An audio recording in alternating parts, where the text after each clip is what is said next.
So listen to this. This is so amazing, I think. He's saying, treat it by realizing that those who indeed have achieved it did only so by exhausting themselves over long periods of time.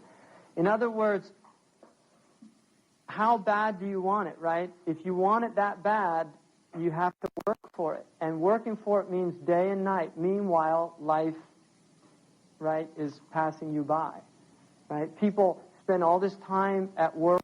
They never have time for their families because dunya, have to keep working, have to make more and more. And this obsessive, it becomes an obsession, right? And so the actual life passes by. And the experiences of life are lost, right? Like somebody said, life is busy. What happens when you're busy doing other things, right? So everybody's in this just obsessive search for security and for wealth, and in the end, their life is over. So he said, look at those people, how they've wasted, exhausted themselves getting it. And then he says, and just as they're starting to climb the heights, right? Just as they're starting to achieve what they did, right? They've got everything they wanted, and just as they're approaching the heights of its splendor, suddenly, without their permission, death assails them. Right? And, I mean, here, really, I think that Dodie and Diana is a really good example of that, in all honesty, because, and that's why people were so devastated by that. People really were. In England, they were devastated by it.